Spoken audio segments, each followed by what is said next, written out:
El olor a chocolate caliente con canela y pan de muerto, recién horneado, todavía flotaba en la cocina cuando escuché el timbre sonar 3 veces seguidas. Con esa urgencia que solo tienen las manos de quien viene a pedir algo, no a dar. Soy Carmen, tengo 66 años, y he manejado esta panadería desde que mi esposo Aurelio se fue al otro mundo hace 15 años. Mis hijos creen que porque uso mandil y huelo a harina todo el día, mi cabeza está tan blanda como la masa del Conchas. No saben que la mujer que amasa también sabe medir, pesar y cortar cuando hace falta. Nunca imaginé que la traición llegaría en Día de Muertos, disfrazada de preocupación filial. Siempre pensé que si algún día mis hijos me fallaban, sería por descuido, por distancia, por esa indiferencia que crece cuando los hijos hacen su vida lejos. Jamás sospeché que vendrían los 4 juntos, coordinados como lobos, a devorarme en mi propia mesa. Yo estaba terminando de decorar la ofrenda del recibidor. Había puesto la foto de Aurelio rodeada de cempasúchil fresco que compré en el mercado de Jamaica esa mañana. Su pan favorito, el de nata, estaba en un plato de talavera junto a una copa de mezcal y las veladoras encendidas. El altar olía a copal y a recuerdos buenos. Cada noviembre hago lo mismo desde que él se fue, y cada noviembre lloro un poquito menos, porque la memoria deja de doler cuando se convierte en gratitud. Abrí la puerta esperando ver a mi vecina Lupe, que me había prometido traer los tamales de rajas para la cena comunitaria del barrio. Pero no era Lupe, eran ellos. Mis 4 hijos parados en la banqueta de la calle Madero como si vinieran a un funeral. Y en cierto modo así era, solo que el muerto no estaba en la ofrenda. Fernando, el mayor, con su saco de marca que le queda apretado en la panza cervecera. Patricia, la segunda, con sus lentes oscuros puestos a las 6 de la tarde, como si el sol de noviembre en la Ciudad de México fuera insoportable. Diego, el tercero, que no soltaba su teléfono celular ni para darme un beso. Y la menor, Sofía, que al menos tuvo la decencia de traer unas flores, aunque después entendí que eran flores de despedida. No traían disfraces de calacas ni calaveritas de azúcar. Traían carpetas, folders y esa expresión de falsa compasión que he aprendido a reconocer después de décadas de tratar con proveedores mentirosos. «Mamá», dijo Fernando entrando sin que yo lo invitara, pisando el petate nuevo que puse en la entrada. «Necesitamos sentarnos a platicar. Es urgente». «La cena es a las 8», respondí cerrando la puerta detrás de ellos. «¿Trajeron algo? ¿Los nietos?» «Los niños están con sus papás», dijo Patricia quitándose los lentes y revelando unos ojos que esquivaban los míos. «Esto es entre nosotros, mamá. Es sobre tu futuro, mi futuro». Esa palabra me supo amarga, como café requemado. Cuando alguien dice «tu futuro», con esa voz, lo que realmente quiere decir es nuestro negocio. Me senté en mi sillón de terciopelo verde, el que Aurelio me regaló en nuestro aniversario 30. Desde ahí podía verlos a todos, parados alrededor de la sala como testigos en un juicio donde yo era la acusada. Fernando sacó de su carpeta unos papeles con membrete que yo no reconocí. «Mamá, la situación es esta. La panadería ya no es rentable. El barrio está cambiando. Están construyendo una plaza comercial a 2 cuadras y un grupo inmobiliario nos ofreció comprar el terreno. Es una oferta millonaria». «¿Nos ofreció?», pregunté levantando una ceja. «¿Desde cuándo la panadería es de ustedes?» «Es del patrimonio familiar», intervino Diego sin levantar la vista de su teléfono. «Papá la fundó para todos». «Tu papá la fundó con sus manos y las mías», corregí. «Y cuando él murió, yo la mantuve viva sola, horneando desde las 4 de la mañana, pagando sueldos, modernizando los hornos, aguantando crisis y pandemias. Ustedes lo único que heredaron fue el apellido». Patricia se sentó en el brazo del sofá y usó ese tono dulce que emplea cuando quiere convencerme de algo que me va a perjudicar. «Justamente por eso, mamá. Ya trabajaste demasiado. Mereces descansar. Mira tus manos». Miré mis manos. Sí, estaban curtidas, con manchas del horno y callos de 40 años de amasar. Pero eran manos fuertes, manos que sabían crear. «Mis manos están perfectas», dije. «El punto es este». Fernando abrió otra carpeta y sacó folletos a color de un lugar llamado Jardines de la Serenidad. Fotos de viejos sonriendo en jardines artificiales, haciendo manualidades con pegamento y brillantina. Encontramos una residencia de primer nivel en Cuernavaca, clima templado, enfermeras especializadas, actividades recreativas. Ya hicimos el enganche. El silencio que siguió fue tan espeso que podía cortarse con el cuchillo del pan. Los miré uno por uno. Fernando, que evitaba mis ojos. Patricia, que jugaba con su anillo. Diego, que por primera vez soltó el teléfono. Sofía, que apretaba las flores contra su pecho como un escudo. ¿Me están internando?, pregunté. Mi voz salió plana, sin emoción. No porque no la sintiera, sino porque la emoción que sentía era demasiado grande para caber en un grito. «No es internar, mamá», dijo Fernando con esa sonrisa de vendedor de coches usados. «Es una transición. Tú te vas a Cuernavaca a disfrutar el clima y nosotros nos encargamos de cerrar el trato con la inmobiliaria. Es lo mejor para todos. ¿Y la panadería? Se vende con el terreno. El comprador va a demoler todo para construir departamentos de lujo. Nos ofrecen una cantidad que nunca veríamos con bolillos y conchas». Ahí estaba, desnudo y sin barniz. Querían vender mi panadería, mi casa, mi vida, mi ofrenda, mis recuerdos, todo, y meterme en una caja bonita en Cuernavaca mientras ellos se repartían el botín como buitres sobre un animal que todavía respira. Miré la foto de Aurelio en la ofrenda. Sus ojos de hombre bueno me devolvieron la mirada desde el papel fotográfico. «¿Qué harías tú, viejo?», le pregunté en silencio. Y casi pude escuchar su risa ronca diciéndome: «Tú sabes, Carmen, tú siempre supiste». «Está bien», dije. Fernando parpadeó. Patricia abrió la boca. Diego levantó la vista del piso. Sofía soltó un suspiro que sonaba a alivio mezclado con culpa. «¿Está bien?», repitió Fernando, incrédulo. «Tienen razón. Ya estoy vieja. Me canso al subir las escaleras y el olor a levadura a las 4 de la mañana ya no me emociona como antes. Quizás Cuernavaca me siente bien». Se miraron entre ellos con esa complicidad de quien acaba de ganar una partida sin esfuerzo. Vi cómo las mandíbulas se relajaban, cómo los hombros bajaban. Ya me tenían donde querían. Rendida, dócil, lista para el empaque. «Solo déjenme esta noche», pedí levantándome del sillón. «Mañana es Día de Muertos.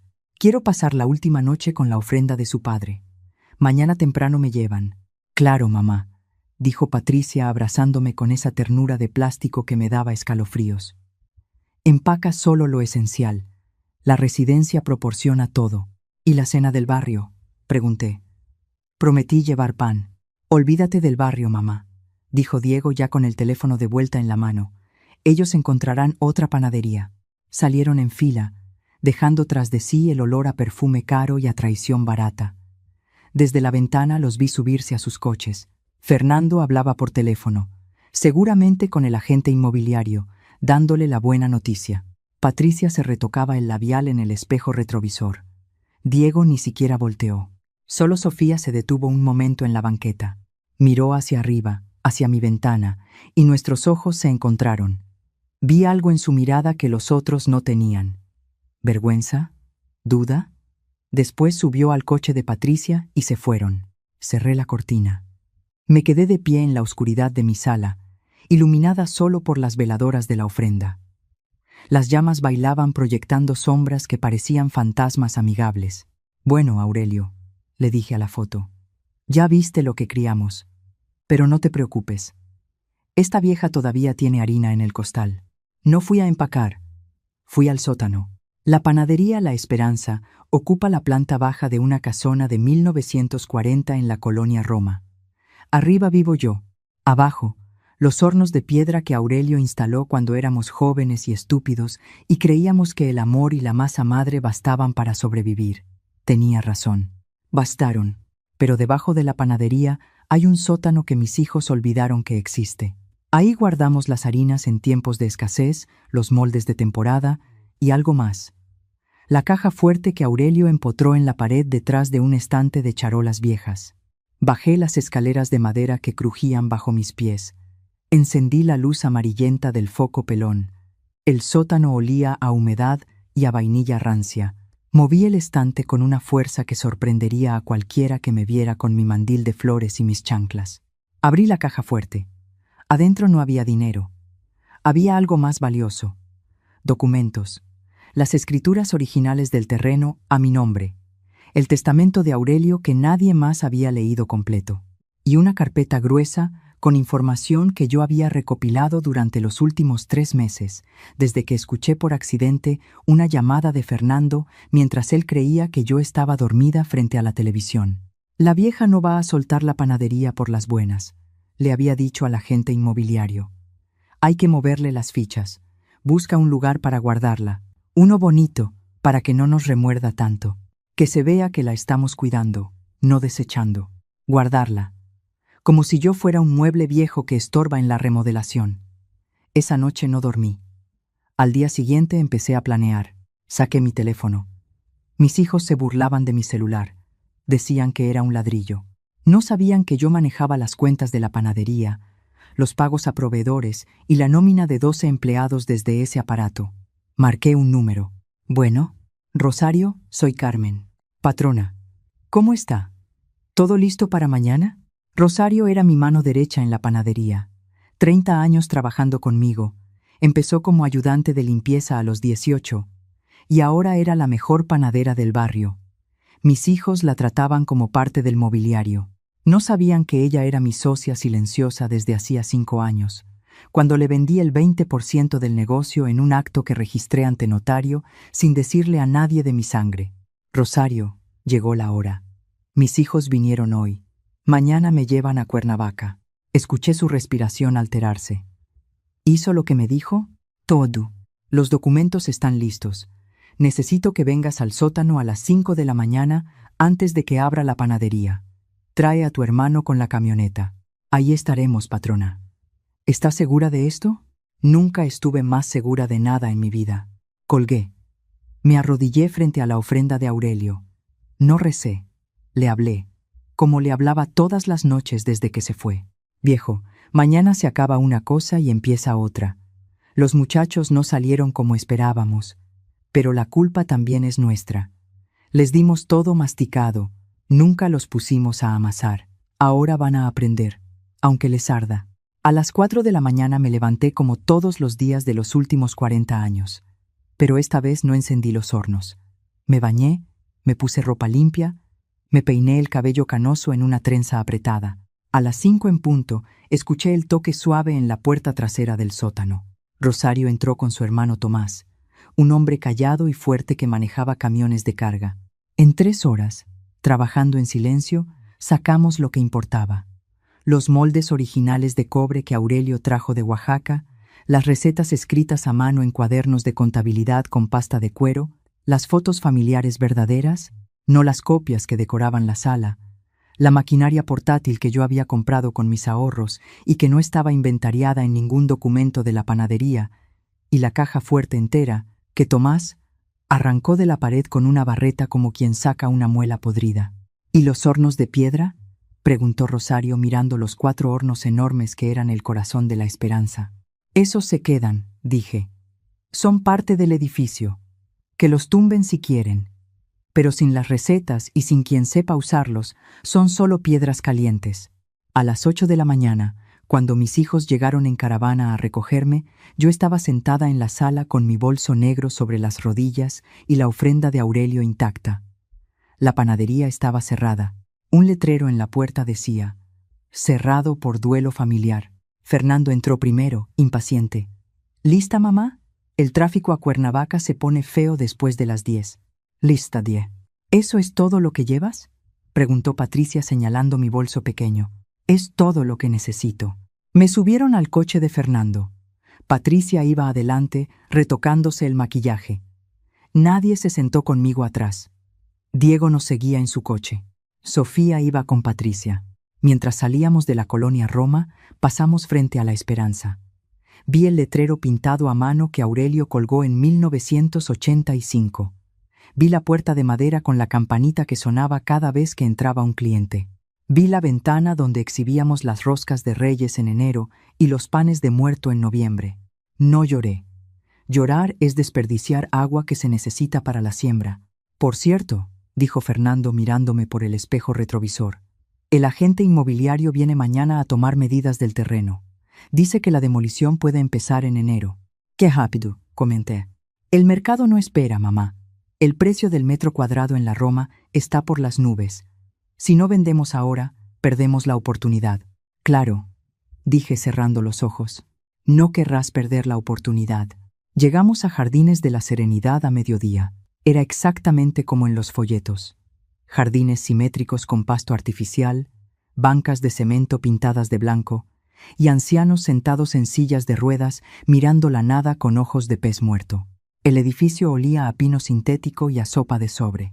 Una recepcionista con sonrisa ensayada me registró mientras mis hijos firmaban papeles sin leerlos. Les urgía irse. Tenían cosas que vender. «Feliz Día de Muertos, mamá», dijo Fernando dándome un beso seco en la frente. «Mañana venimos a verte. Cuida la ofrenda de tu padre», le pedí. «Sí, claro», respondió ya caminando hacia la puerta. Sofía fue la última en irse. Me tomó las manos y las apretó. «Mamá, yo». «Vete, hija», le dije suavemente. «Todavía no es tu turno de hablar». Me quedé sola en la habitación. Una cama individual, un buró de melamina, un baño con regadera sin presión. Desde la ventana veía el estacionamiento y un muro de tabique sin aplanar. Bonita vista para morir. Pero yo no había venido a morir. Había venido a renacer. Saqué mi teléfono y llamé. «Rosario, ya estoy adentro. ¿Cómo va todo?» «Patrona». Tomás ya descargó todo en la bodega de mi cuñada en Xochimilco. Los moldes, las recetas, la maquinaria, todo seguro. Y el licenciado Paredes me confirmó que los documentos están registrados. La escritura del terreno está blindada. ¿Y la cuenta? La transferencia al fideicomiso se procesó esta mañana. El banco en Monterrey confirmó la recepción. Perfecto. Ahora descansa, Rosario. Mañana va a ser un día muy largo para ellos. Me recosté en la cama dura y cerré los ojos. Por primera vez en 3 meses, el nudo que tenía en el estómago se aflojó. No sentía rencor. Sentía la calma helada del cirujano que ha estudiado la radiografía y sabe exactamente dónde cortar. Mis hijos llegarían mañana a La Esperanza con el agente inmobiliario. Abrirían la puerta con la llave que Fernando guardó en su bolsillo con orgullo de nuevo dueño.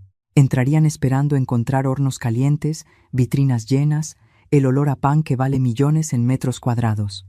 Y encontrarían el cascarón. Hornos fríos, vitrinas vacías, paredes desnudas, donde antes colgaban cuadros y reconocimientos. Y en la caja registradora, ni un peso. Solo un sobre blanco con mi letra. Esa imagen me arrulló mejor que cualquier canción de cuna. A las 6 de la mañana desperté con el sonido de unas campanas lejanas. Era 2 de noviembre, Día de Muertos. En mi casa, a esta hora, los hornos ya estarían calientes y el barrio entero olería a pan recién hecho. Aquí olía a cloro y a café instantáneo. Desayuné en el comedor comunitario. Avena aguada con un plátano que tenía más manchas que mi historial crediticio. A mi lado se sentó una señora de 80 y tantos años que tejía sin parar. ¿Es nueva?, me preguntó sin mirarme. Llegué ayer. ¿La trajeron sus hijos? Sí, a mí también. Hace 4 años. Dijeron que volverían cada domingo. Hizo una pausa en su tejido. Ya perdí la cuenta de los domingos. Sentí una punzada en el pecho, pero no de miedo, de confirmación. Había tomado la decisión correcta. A las 10 de la mañana, mi teléfono explotó. 5 llamadas perdidas de Fernando en 3 minutos. Luego Patricia. Luego Diego. Dejé que sonara mientras tomaba un té de manzanilla en el jardín, sentada junto a un naranjo que era lo único auténtico en todo ese lugar. Cuando consideré que habían sufrido lo suficiente, contesté la 6ª llamada de Fernando. No dije nada, solo escuché. «Mamá». El grito llegó distorsionado por la furia. ¿Qué pasó aquí? La panadería está vacía. No hay nada. Se llevaron todo. Las vitrinas, las recetas, los cuadros, la caja registradora, hasta la foto de papá de la ofrenda. Nos robaron. Escuché a Patricia de fondo, histérica. Mis recetas. Las recetas de la abuela. Esas valían una fortuna. Me tomé un sorbo de té antes de hablar. Nadie les robó nada, Fernando. No se puede robar lo que nunca fue de ustedes. El silencio al otro lado fue delicioso. Denso, confuso, aterrorizado. «¿Qué estás diciendo?», susurró él. «Estoy diciendo que yo vacié mi panadería. Vendí lo que se podía vender. Guardé lo que tenía valor sentimental y transferí el resto a un lugar donde ustedes no pueden meter las manos. Ahora, si quieren entender lo que pasó, les sugiero que abran el sobre que dejé en la caja registradora y léanlo despacio, que la prisa es mala consejera». Colgué. Apagué el teléfono. Me terminé el té mirando cómo una mariposa monarca se posaba en las flores del naranjo. En México, decimos que las monarcas son las almas de los muertos que regresan a visitarnos el 2 de noviembre. ¿Eres tú, viejo?, le pregunté a la mariposa. ¿Viniste a ver el espectáculo? La mariposa abrió y cerró las alas 2 veces antes de irse volando. Lo tomé como un sí.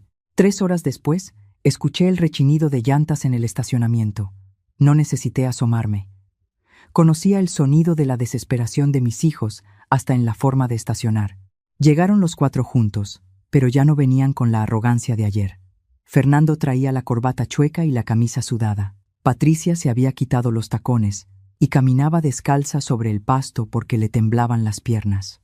Diego, por primera vez en años, no tenía el teléfono en la mano, y Sofía venía atrás, separada del grupo, con los ojos rojos. Los esperé sentada en la banca del jardín, tejiendo con las agujas que le pedí prestadas a mi vecina de habitación. La imagen debió desconcertarlos. Su madre, la mujer que supuestamente estaba senil y derrotada, sentada como una reina bajo un naranjo, tejiendo con la tranquilidad de quien no tiene nada que perder. «Mamá», Fernando se plantó frente a mí. Tenía el sobre blanco arrugado en el puño. Leímos la carta. «¿Y no puedes hacer esto? La panadería es patrimonio familiar. Las escrituras. Las escrituras están a mi nombre, Fernando. Siempre lo estuvieron. Tu padre me las dejó a mí, no a ustedes. Eso dice su testamento, que por cierto ninguno de ustedes se molestó en leer completo cuando él murió. Estaban demasiado ocupados peleando por el coche. Pero la venta del terreno», empezó Patricia. «No va a haber venta», dije con la calma de quien anuncia que mañana lloverá. El terreno de la Esperanza fue transferido la semana pasada a un fideicomiso irrevocable. Lo firmé ante el notario público número 43 de la Ciudad de México, con evaluación psiquiátrica previa que certifica que estoy más cuerda que todos ustedes juntos. «¿Fideicomiso?», preguntó Diego, y por su cara supe que no tenía la menor idea de lo que significaba la palabra. «Significa que el terreno ya no es mío ni de nadie. Pertenece a una fundación, la Fundación Aurelio Mendoza para la Capacitación en Oficios Artesanales. El objetivo es convertir La Esperanza en una escuela de panadería gratuita para jóvenes de colonias populares». La cara de Fernando se descompuso como masa que se deja fermentar demasiado tiempo. Se infló de rabia, se puso roja y después se desinfló hacia abajo, derrotada. «Estás loca», dijo, pero ya sin convicción. «Vamos a impugnar. Vamos a traer abogados. Te van a declarar incapaz». Saqué de mi bolso una copia del acta de evaluación psiquiátrica. Se la extendí como quien ofrece un bolillo a un cliente. 2 psiquiatras independientes, certificados por la UNAM, me evaluaron hace 5 días. Aquí están sus firmas. Si tú alegas que estoy loca, yo alego que ustedes me internaron aquí contra mi voluntad, lo cual es privación ilegal de libertad. ¿Quieres jugar ese juego, hijo? Porque yo tengo más fichas que tú». Fernando tomó el papel. Lo leyó con ojos febriles que se movían rápido sobre los sellos y las firmas. Con cada línea, su rostro perdía un tono de color. «Y hay algo más», continué sacando otra carpeta. «Yo también sé investigar. Fernando, debes 4 meses de renta del departamento de Polanco que no puedes pagar porque tu negocio de importaciones es una fachada que perdió dinero desde el primer día. Estás viviendo de tarjetas de crédito clonadas de la empresa». Fernando dio un paso atrás, como si le hubiera dado una bofetada. «Patricia, tu esposo no sabe que hipotecaste la casa de Querétaro para pagar la cirugía estética que dijiste que fue un regalo de aniversario. Si él se entera, adiós matrimonio». Patricia se cubrió la boca con las manos. «Diego, tus inversiones en negocios digitales fueron una estafa piramidal y tú lo sabías. Metiste dinero de tus socios y ahora te están buscando. Por eso querías tu parte rápido». Diego palideció hasta parecer cenizo. «¿Cómo sabes todo eso?», balbuceó Fernando. «Porque tengo amigos que ustedes desprecian. Rosario tiene primos en todas partes. Don Chucho del mercado conoce a medio mundo. Doña Lupe de la esquina escucha todo. Ustedes creen que la gente humilde es invisible. Yo sé que son la mejor red de inteligencia que existe. El silencio se extendió por el jardín. Los otros residentes del asilo nos miraban desde las ventanas como si fuéramos una telenovela en vivo. ¿Entonces qué?, preguntó Patricia con la voz rota. ¿Nos vas a denunciar? No, respondí guardando la carpeta. Soy su madre, no su enemiga. Pero tampoco voy a ser su banco ni su víctima. Les dejé la casa de la colonia Roma. Las paredes, el techo, las instalaciones. Pueden vivir ahí si quieren, o rentarla para pagar sus deudas. Pero el negocio, las recetas, la marca, la esperanza, eso se viene conmigo.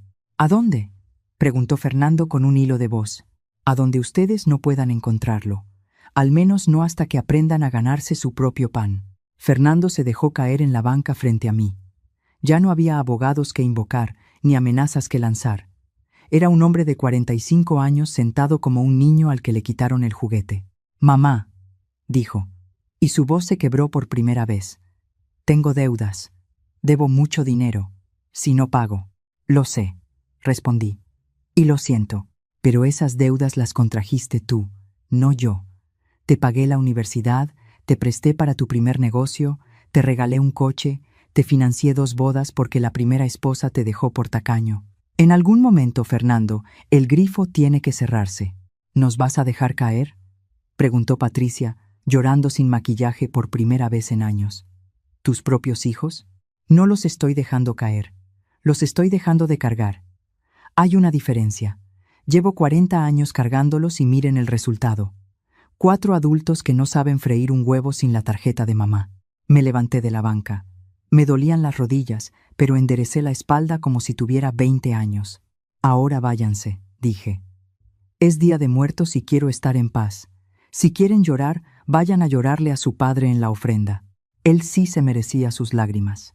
Los vi caminar hacia el estacionamiento. Fernando iba adelante, encorvado, arrastrando los pies. Patricia se apoyaba en Diego, que por primera vez parecía estar presente en la realidad. Sofía se quedó atrás. «Mamá», dijo acercándose a mí cuando los otros ya no podían oír. «Yo no quería esto. Yo les dije que no». La miré. De los 4, Sofía era la que más se parecía a Aurelio. Tenía sus ojos mansos y su manía de morderse el labio cuando estaba nerviosa. «Lo sé, hija, pero no dijiste que no lo suficientemente fuerte. Lo siento. No me digas que lo sientes. Demuéstramelo». Sofía asintió. Se limpió los ojos y se fue. Me quedé sola en el jardín. El sol de la tarde pintaba todo de naranja, como cempasúchil derramado sobre el mundo. Una enfermera se acercó con un vaso de gelatina. «¿Está bien, señora Carmen?». Sus hijos parecían muy alterados. «Están perfectos, hija. Solo están digiriendo una comida que no les gustó. ¿Quiere su gelatina? Es de limón, por ser Día de Muertos». «Claro», dije. Hoy todo me sabe a gloria. Esa noche, en la oscuridad de mi habitación, hice la llamada que llevaba meses planeando. «Rosario, mañana a las 7 pasa por mí. Me voy de este lugar». «¿A dónde vamos, patrona?» «A Xochimilco. A la bodega de tu cuñada. Vamos a montar el taller». «¿Tan pronto?» «Rosario, tengo 66 años. No tengo tiempo para perder en residencias con gelatina de limón.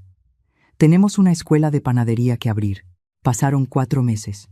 El invierno se fue, y la primavera trajo con ella el olor a jacaranda y a masa fermentando. Yo ya no vivía en un asilo. Vivía en una casa pequeña en Xochimilco, cerca de los canales, en un barrio donde la gente todavía se saluda por su nombre y los panaderos se levantan antes que el sol.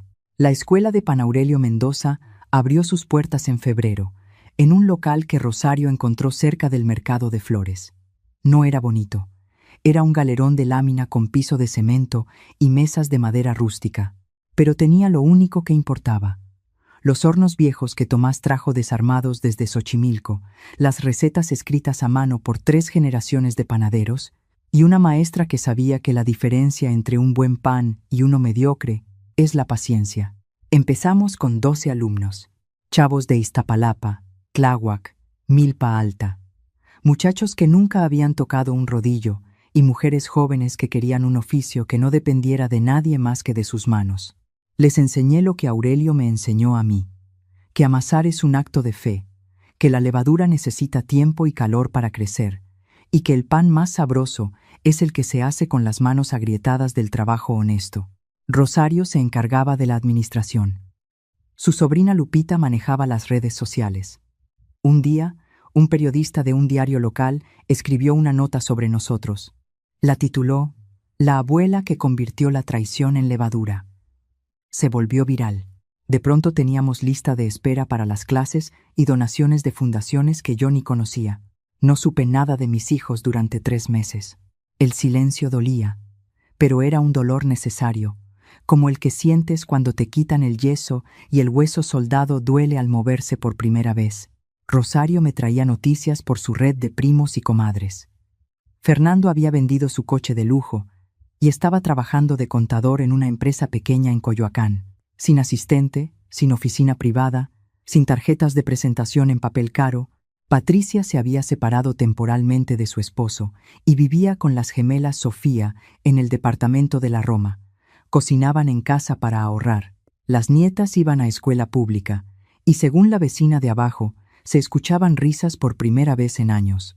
Diego había desaparecido un tiempo, pero después me enteré que estaba en Puebla, trabajando en una fonda de un amigo, lavando platos y aprendiendo a cocinar. Sofía fue la primera en buscarme. Apareció un sábado en la escuela, sin avisar, con un mandil nuevo y un paquete de mantequilla. «Vine a aprender», dijo desde la puerta. La miré. Tenía las manos limpias, sin manicure, sin anillos, los ojos cansados pero claros. «El mandil se pone antes de entrar», le dije. «Y aquí se llega a las 5 de la mañana. Mañana estaré aquí a las 5». Y cumplió. Sofía empezó desde abajo, barriendo, lavando charolas, pesando harina. No le di trato especial. Cuando se quemó con una charola caliente, le dije lo mismo que le decía a todos.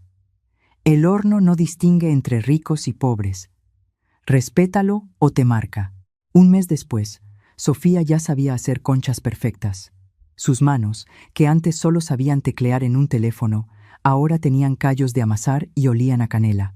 Una tarde, mientras limpiábamos los hornos, me dijo: «Fernando pregunta si puede venir». «¿A qué?» «A verte, a hablar. No a pedir, solo a hablar». Sequé mis manos en el mandil. «Dile que cuando sus manos se parezcan a las mías, puede venir a tomar un café, ni un día antes». Sofía asintió. Entendió. Pasaron 2 meses más.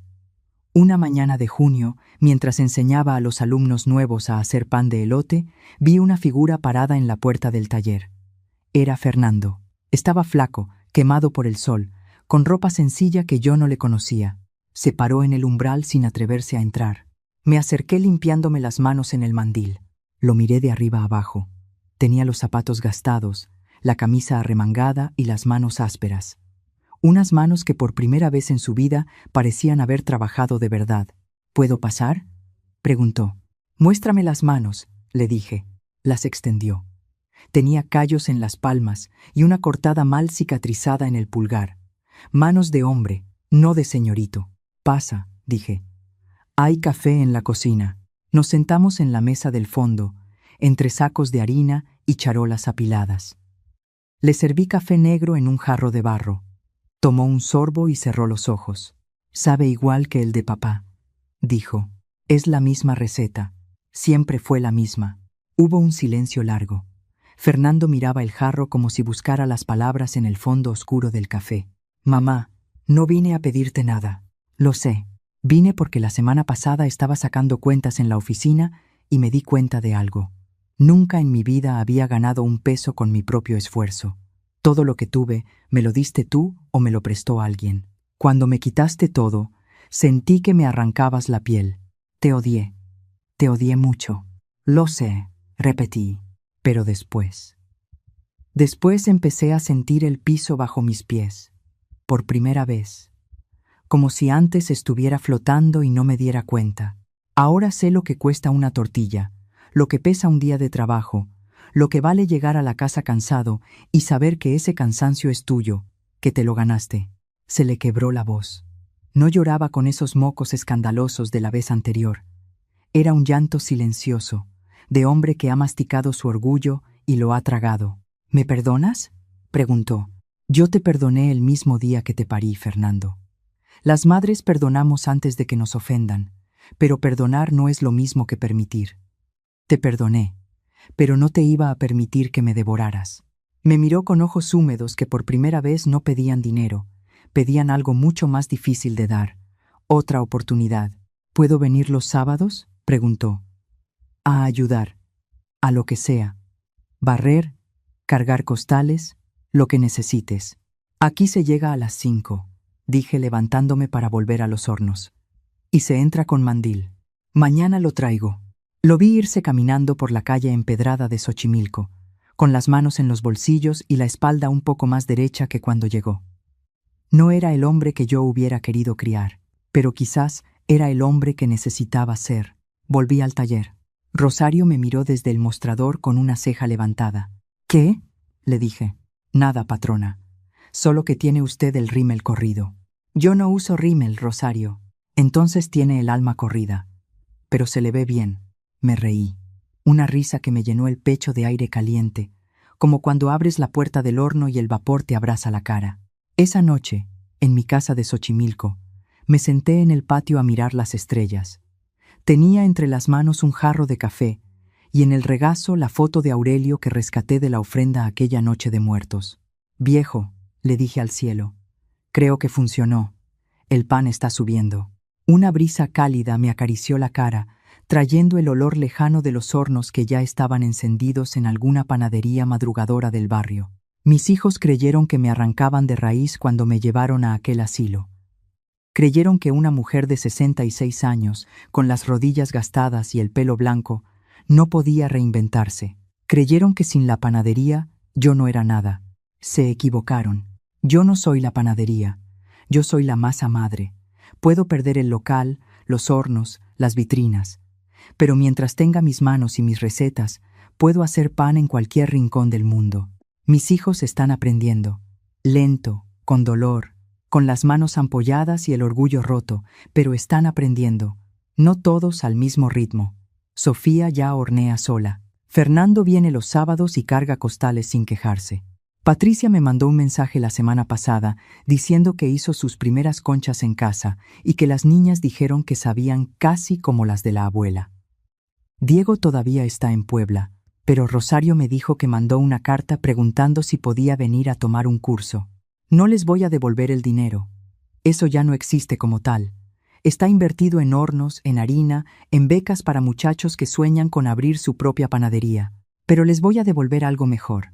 La oportunidad de construir algo propio, con sus propias manos, desde cero. Porque la mejor herencia no es el dinero que dejas cuando te mueres. Es la lección que siembras cuando todavía estás viva. Me levanto de la silla. Mañana hay que hornear temprano.